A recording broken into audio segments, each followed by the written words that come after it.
Bien-aimés de Dieu, le Seigneur veut que nous puissions nous approcher encore davantage de Dieu. Amen. Amen. Dieu a mis en nous des talents, Dieu a mis en nous des choses qu'il nous demandera de compter un jour. Amen. Dit dans sa parole, le royaume des cieux est comparable à un homme qui partait en voyage et qui a distribué les talents. À l'un, il a donné, je ne sais pas, 5, à l'autre, il a donné 2. Celui de 2, il l'a multiplié à 4. Celui de 5, il l'a multiplié à 10. Et le dernier qui avait reçu seulement 1 talent, il a dit, je connais que mon maître est méchant. Il a commencé même à insulter le maître. Il a caché son talent.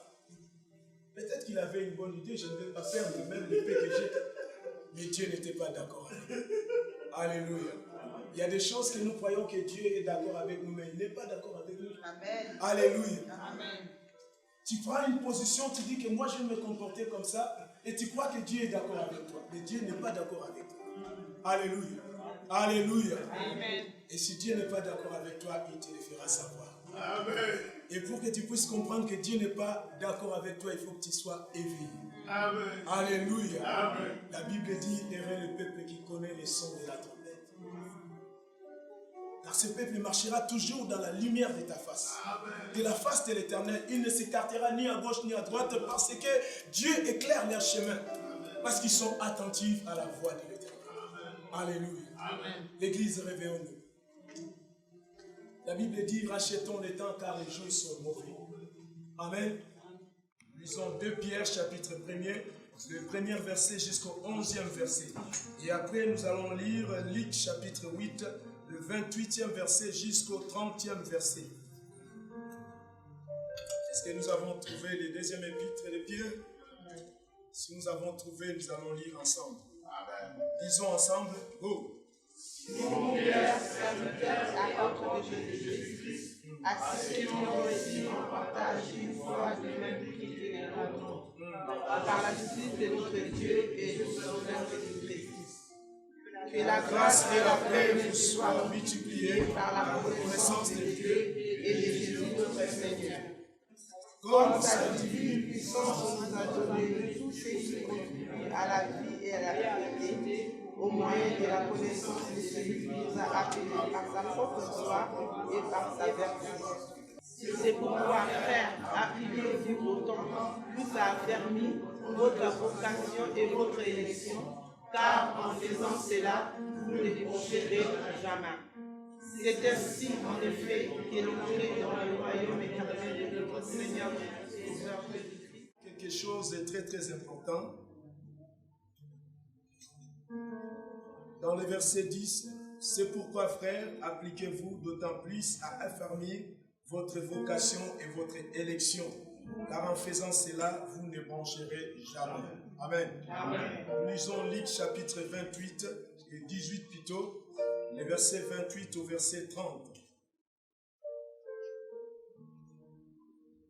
Pierre dit alors, voici, nous avons tout quitté et nous t'avons suivi. Et Jésus leur dit, je vous le dis en vérité, il n'est personne qui, ayant quitté à cause du royaume de Dieu, sa maison, ou sa femme, ou ses frères, ou ses parents, ou ses enfants, ne reçoivent beaucoup plus dans ces siècles, et dans ces siècles-ci, et dans les siècles à venir, la vie éternelle. Parole du Seigneur. Amen. J'ai intitulé mon message, les grands et précieux promesses. Amen. Alléluia. Amen. Les plus grands et précieux promesses. Amen. En parlant des promesses, un jour, vous savez, moi j'ai compris que la promesse donne une certaine motivation. Amen. Quand une personne reçoit une promesse, il est motivé parce qu'on lui a promis. Amen. D'ailleurs, je voulais parler de mes aventures, quelque chose qui est arrivé. Un prédicateur était en train de prêcher. Alors, pendant qu'il était en train de prêcher, il prêchait, vous savez, l'histoire de David contre Goliath. Amen. Amen. Et il parlait sur cette histoire.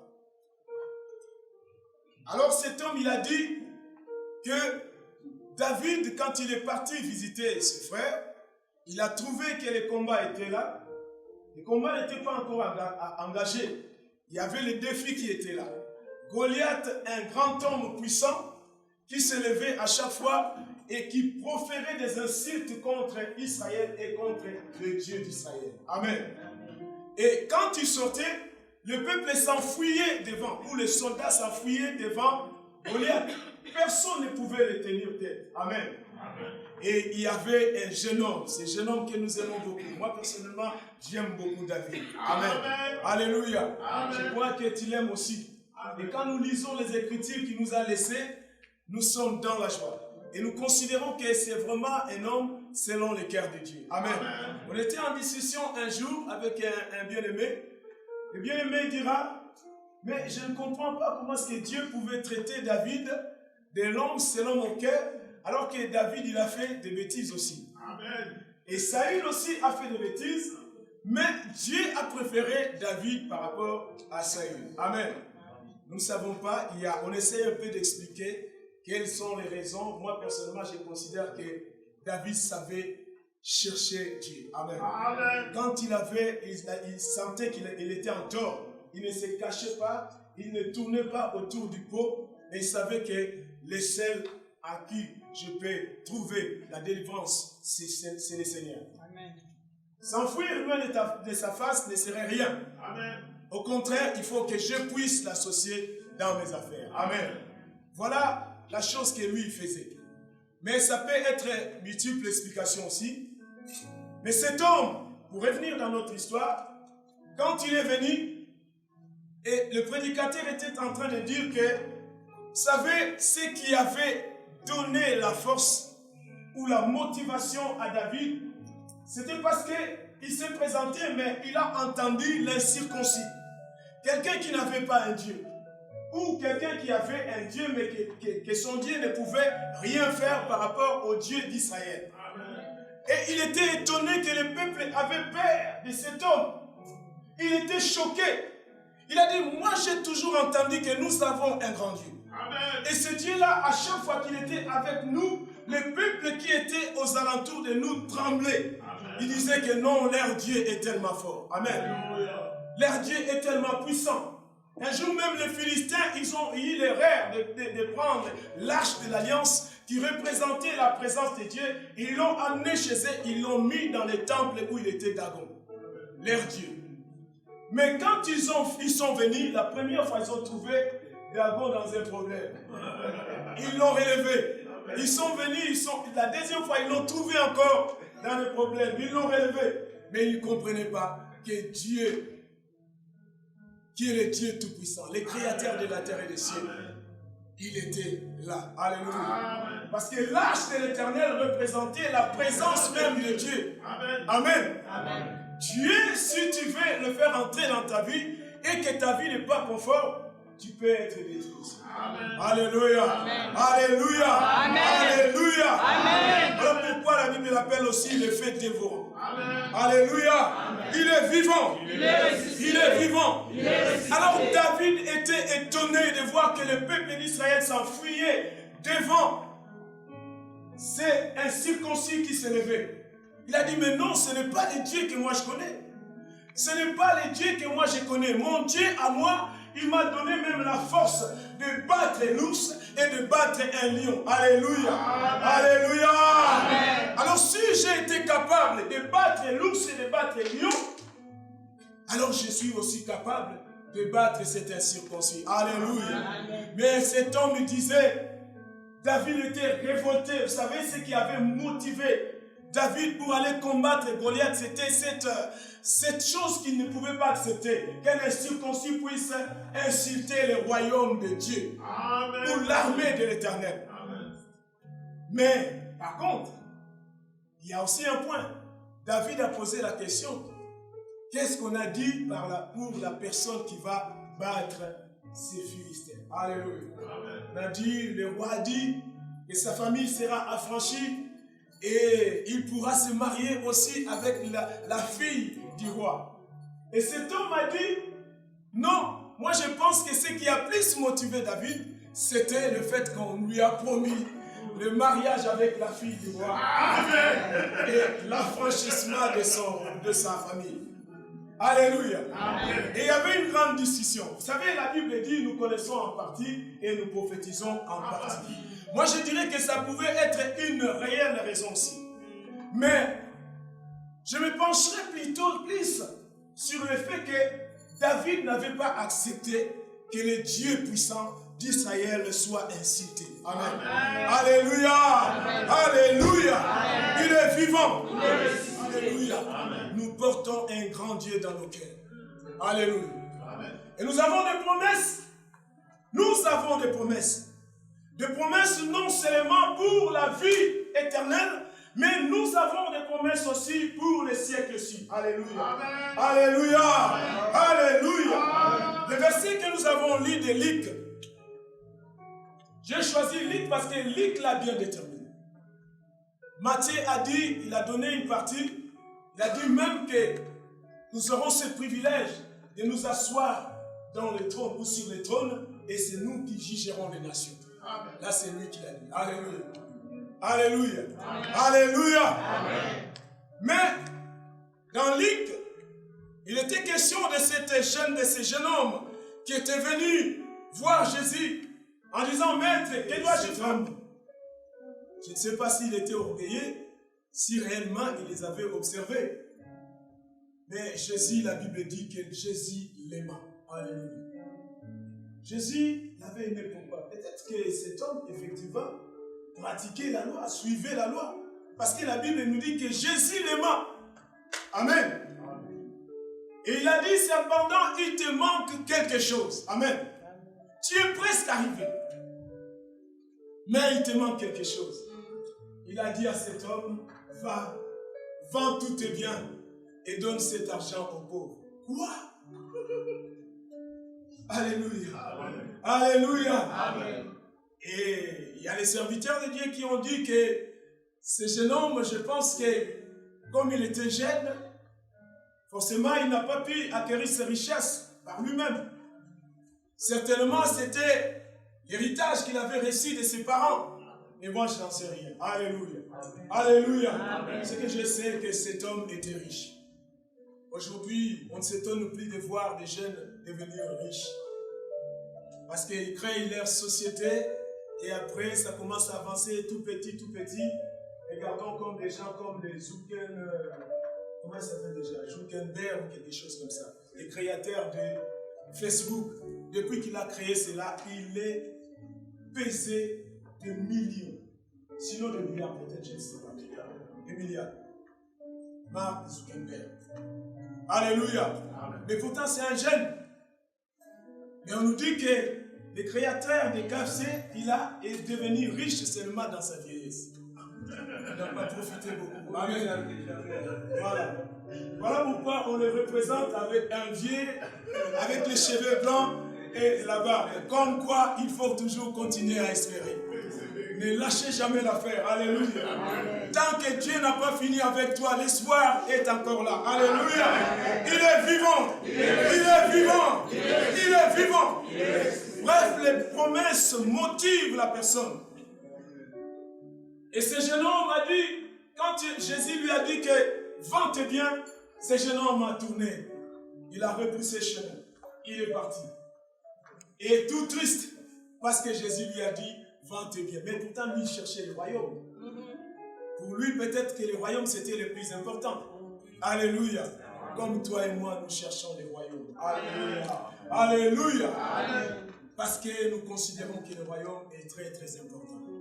La Bible dit, nous pouvons tout avoir ici-bas sur la terre, mais si nous perdons notre éternité, ça sera dommage pour nous. Alléluia.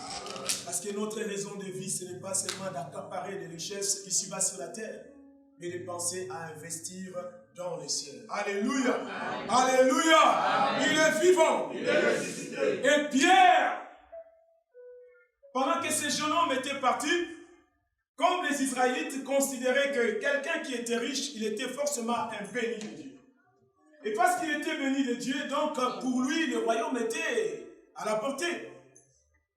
Mais quand ils ont entendu les répliques de Jésus et que cet homme qui est parti, ils étaient aussi étonnés. Ils ont dit, mais qui c'est qui pourra entrer dans le royaume des cieux? Jésus a dit, ce qui est impossible aux hommes, cela est possible à Dieu. Alléluia. Alléluia. Il est vivant. C'est vrai, les temps sont durs. Le monde devient de plus en plus méchant. Les choses changent. Il y a toujours des choses qui nous choquent. Jour et nuit, nous sommes choqués. Jour et nuit, nous sommes tourmentés des fois par des choses que nous voyons. Et cela nous déstabilise. Mais Dieu nous dit, continuons à espérer. Alléluia. Amen. Parce qu'il nous réserve un avenir meilleur. Alléluia. Il dit, je connais le projet que j'ai formulé sur vous. C'est un projet de paix et non de malheur. Envie de vous donner de l'avenir et de l'espérance. Amen.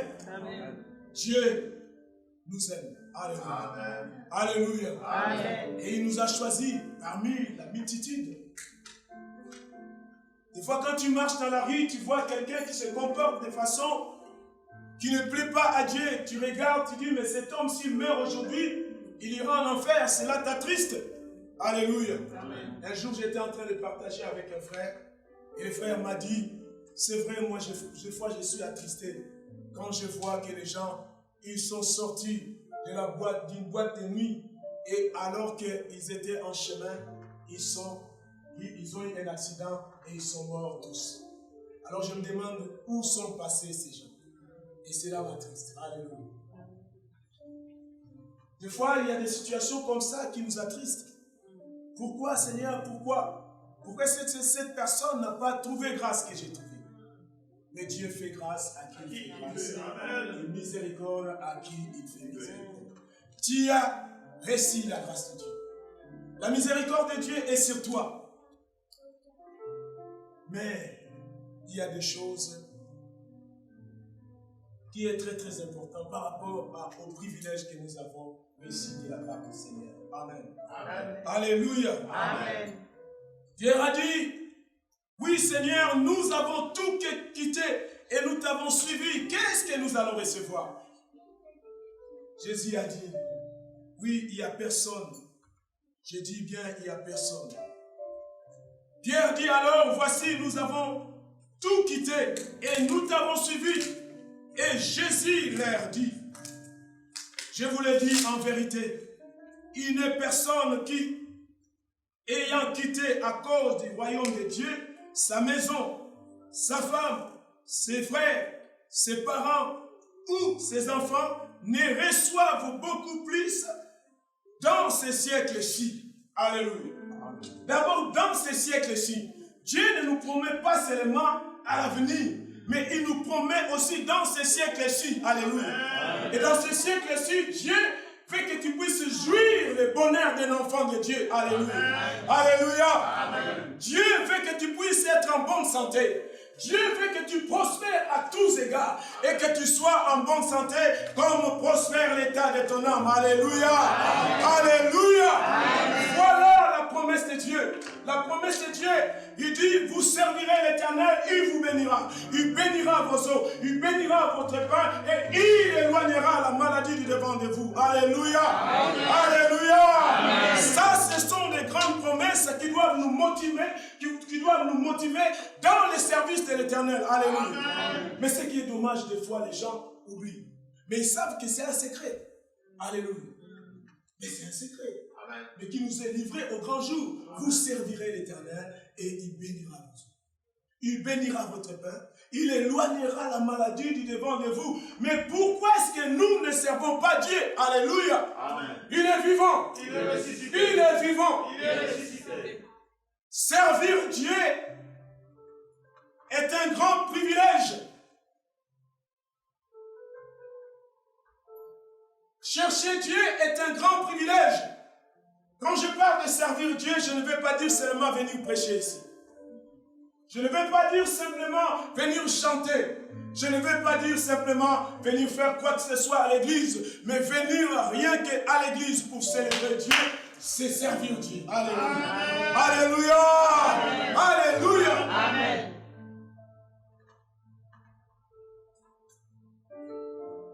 Jésus a demandé à la femme samaritaine, donne-moi à boire. Quelque part, il pouvait lui dire, sers-moi à boire.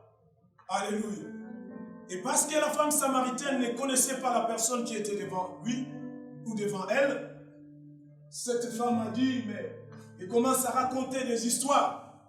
Mais quand elle a compris que c'était le Seigneur, le Messie, elle a tout abandonné, elle est devenue servante de Dieu. Amen. Alors, mais je me demande maintenant, est-ce que nous comprenons qui est Dieu pour nous? Alléluia. Amen. Est-ce que nous comprenons qui est Dieu pour nous? Bien-aimé de Dieu, Dieu a des désirs parfaits pour notre vie. Amen. Il a des projets, des bons projets pour nous. Mais ce qui est dommage, c'est nous-mêmes qui faisons en sorte que les promesses de Dieu ou les projets de Dieu ne s'accomplissent pas dans nos vies. Amen. Alléluia. Amen. Considérez vos voies. Alléluia. Amen. Considérons nos voies. Amen. Amen. Alléluia. Amen. Dieu nous a promis, il nous a promis la protection. Il nous a promis bien des bénédictions si nous les servons. Si nous restons dans sa présence. Il a dit à Israël, tant que tu resteras avec moi, je serai avec toi. Amen. Et crois-moi bien aimé, si Dieu est ton allié, personne ne peut t'atteindre. Alléluia. Amen. Si Dieu est ton allié, personne ne peut t'atteindre. Parce que Dieu est ton allié. Alléluia. Amen. Il est celui qui connaît toutes choses avant que cela arrive. Lui, il sait déjà. Même la Bible dit, qui dira qu'une chose arrive sans que l'Éternel, chose que Dieu a fait à l'homme. La Bible dit que Dieu, en créant l'homme, il le bénit. Amen. Alléluia. Amen. Il le bénit. Amen. Et la bénédiction, c'est bénédicte. Dites des bonnes choses. Et Dieu a déjà dit des bonnes choses pour l'homme. Alléluia. Amen. Alléluia. Amen. Vous savez, cette semaine, j'étais en train de prier et je méditais en même temps. Les animaux. J'étais en train de voir les animaux, de voir les oiseaux. Ils sont en train de célébrer l'Éternel dès le matin. Alléluia. Et l'être humain que Dieu a créé, des fois, il se lève le matin sans même célébrer Dieu ici. Et j'étais en train de méditer, j'ai dit, Seigneur, donne-moi la force de ne pas oublier. Et d'abord, c'est toi. Amen. D'abord, c'est toi. Dès le matin, je vais te rendre grâce. Parce que j'ai reçu un privilège énorme. Celui d'être créé à ton image et selon ta ressemblance. Amen. Est-ce que tu sais que tu as l'image de Dieu? Amen. Amen. Alléluia. N'est-ce pas ça un privilège que tu as reçu de Dieu? Et la paix de Dieu qui surpasse toute intelligence gardera vos cœurs et vos pensées en Jésus-Christ. Amen. Amen. Ce verset j'aime beaucoup. Amen. Parce que non seulement tu peux recevoir quand tu fais ta demande, mais quand tu pries le Seigneur, tu n'as pas des inquiétudes, tu donnes ta prière à Dieu par des prières, des supplications, avec des actions de grâce. C'est-à-dire tu fais des choses pour toucher le cœur de Dieu. Et Dieu, qu'est-ce qu'il va faire? Il te donne la paix. La paix pour pouvoir attendre dans le calme. Alléluia. Amen. Alléluia. Amen. Alléluia. Amen. Car c'est un Dieu qui répond toujours aux besoins de son peuple. La Bible dit, le malheureux crie à lui et du haut des cieux, il l'entend. Alléluia. Amen. Alléluia. Amen. Alléluia. Amen. Vous chercherez l'Éternel et il se révélera à vous. Alléluia. Amen. Alléluia. Amen. Si vous le cherchez de tout votre cœur. Amen. Le problème, il est là. Tu cherches Dieu, mais est-ce que tu cherches Dieu de tout ton cœur? Alléluia. Alléluia. Amen. Alléluia. Amen. Alléluia. Bien-aimés de Dieu, nous n'allons pas rendre compte à l'apôtre, nous n'allons pas rendre compte à l'évangéliste, nous n'allons pas rendre compte à Papa Landry ou à qui que ce soit, mais à Dieu que nous allons rendre compte. Alléluia. Voilà pourquoi Dieu, quand il te regarde, dit, mais des fois il dit, moi je suis choqué quand j'entends ce genre de paroles. Ce peuple m'honore de l'œuvre, mais leur cœur est éloigné. Amen. Et pourquoi est-ce que ton cœur sera éloigné de ton grand Dieu, Amen, ton Créateur? Est-ce que tu comprends pourquoi est-ce que ton cœur doit être éloigné de Dieu? Alors que loin de Dieu, c'est la mort. C'est auprès de Dieu que nous avons la vie. Alléluia. C'est auprès de Dieu que nous avons la vie. Est-ce que nous avons posé la question? Pourquoi est-ce que je m'éloigne? Surtout dans cette année où Dieu nous a promis l'envol. Alléluia. Vous savez, quand Dieu promet personne. Nous sommes tourmentés déjà pourquoi? Nous avons la promesse du royaume. Nous sommes tourmentés pourquoi? Parce que l'ennemi veut forcément nous entraîner dans la distraction pour que nous puissions rater les merveilles de Dieu. Amen. Oui. Voilà pourquoi je dis devant toutes ces choses, le diable est derrière. Un homme qui était en train de nous enseigner une fois, il a dit, des fois si le diable utilise une personne à faire de mauvaises choses, la personne va dire que non, je ne sais pas qu'est-ce qui m'est arrivé. Au lieu de dire simplement que j'ai été utilisé par le diable. Nous avons peur de dire que j'ai été utilisé par le diable. Amen. Alléluia. Amen. Alléluia. Amen. Je vais dire à quelqu'un, Dieu nous appelle à le servir. Amen. Le relâchement n'est pas de Dieu. Même la Bible nous dira, ce passage, quand je le lis ou quand je le médite, quand ça passe dans ma tête, cela me donne toujours la motivation. Et à chaque fois, je voulais venir à la veillée. Ça, c'était longtemps. À l'époque, l'estrade était là-bas. Et l'apôtre répétait une phrase qui disait « Celui qui se relâche de son travail est l'ami de celui qui détruit. » Amen. Alléluia. Amen. Celui qui se relâche de son œuvre est l'ami de celui qui détruit. Alors considère maintenant, à quoi est-ce que je me suis relâché? Et l'ami de celui qui détruit, c'est le diable. Amen. Parce que la Bible dit, le voleur ne vient que pour détruire, égorger.